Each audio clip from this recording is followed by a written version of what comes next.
Hello everyone, this is Saloni. Today we are going to continue class 9th mathematics chapter 6 lines and angles exercise number 6.2 question number 4. In figure if PQ is parallel to ST, PQ parallel है ST की, यह हमें given है PQ is parallel to ST. Angle PQR is equal to 110 degree. PQR angle है 110 degree. Angle PQR equal to 110. ये given है. Angle R S T is equal to 130 degree. Find करना है एंगल क्यू आर एस. ये वाला angle हमें find करना है. अब इसे फाइंड करने के लिए सबसे पहले हम करेंगे कंस्ट्रक्शन. यहाँ पर पी क्यू के पैरेलल और एस टी के पैरेलल एक लाइन ड्रॉ करेंगे A B. Construction PQ is parallel to AB और ST is parallel to AB. अब यहाँ पे कंस्ट्रक्शन के बाद QR जो है वो ट्रांसवर्सल है. QR ट्रांसवर्सल है तो उसके अपोजिट साइड जो होंगी वो इक्वल होंगी. मतलब कि angle PQR is equal to angle QRB. Alternate interior angle, ये वाला एंगल पूरा, ये दोनों एंगल्स इक्वल. मतलब ये वाला एंगल भी क्या हो जाएगा 110 degree. Angle PQR equal angle QRB alternate interior angles. ये दोनों एंगल इक्वल हो गए तो एंगल QRB भी क्या हो गया 110 degree. Angle QRB is equal to 110 degree. Angle PQR 110 given था. अब हमें फाइंड ओनली QRS करना है. मतलब ये वाला एंगल. यहाँ पर हम कोई इंटीरियर एंगल ले सकते हैं. तो angle TSR plus angle BRS equal to 180 degree. कोई interior angle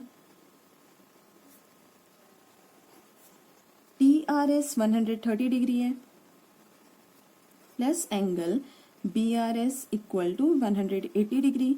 angle BRS equal to 180 minus 130 तो एंगल BRS हो गया 50 डिग्री. ये जो इतना एंगल है वो हो गया 50 डिग्री. अब टोटल 110 डिग्री में से 50 डिग्री अगर माइनस कर देते तो आ जाएगा एंगल QRS. तो अब हम निकाल सकते हैं angle QRS equal to angle QRB minus angle SRB. Angle QRS equal to QRB 110 degree minus 50 degree equal to 60 degree. Answer. Next question number 5 है. In figure if AB is parallel to CD. Given लिखेंगे if AB is parallel to CD, ये given है. फिर angle APQ is equal to 50 degree. Angle PRD equal to 127 degree.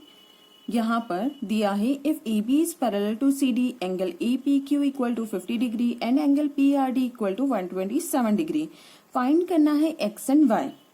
APQ है 50 degree, PRD है 127 degree और x और y की value हमें फाइंड करना है. यहाँ पर अगर हम देखते हैं तो ये ट्रांसवर्सल PQ ट्रांसवर्सल है तो इसका पैरेलल इक्वल, तो एंगल्स भी इक्वल. तो यहाँ हो जाएगा अल्टरनेट इंटीरियर एंगल की प्रॉपर्टीज से ये दोनों angles equal. Angle APQ equal angle PQR by alternate interior angles.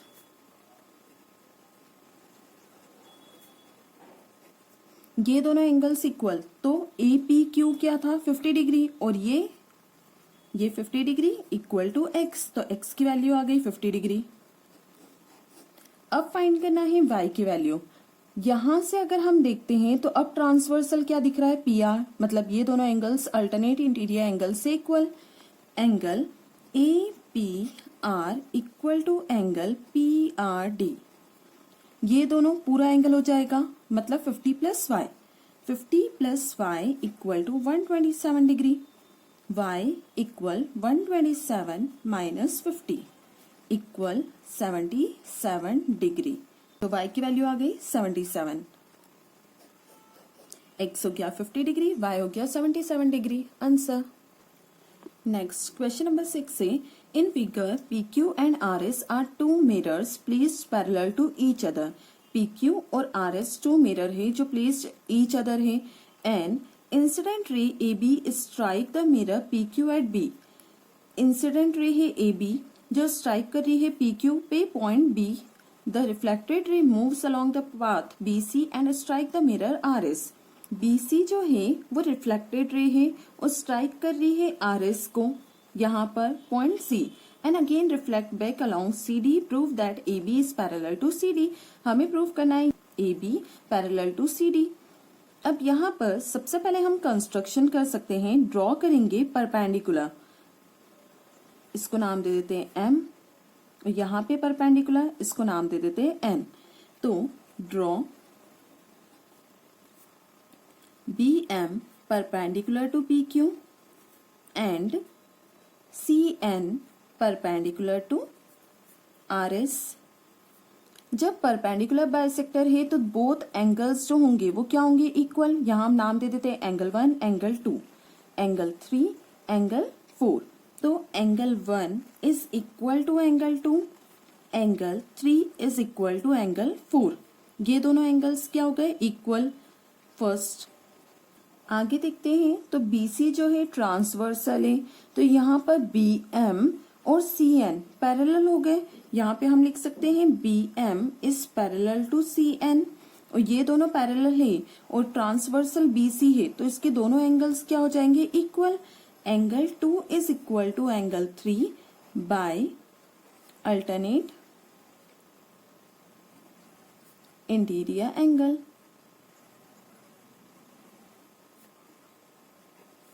ये दोनों एंगल्स इक्वल हो गए, इसको दे देते हैं इक्वेशन सेकेंड। अब लेंगे फ्रॉम फर्स्ट एंड सेकेंड।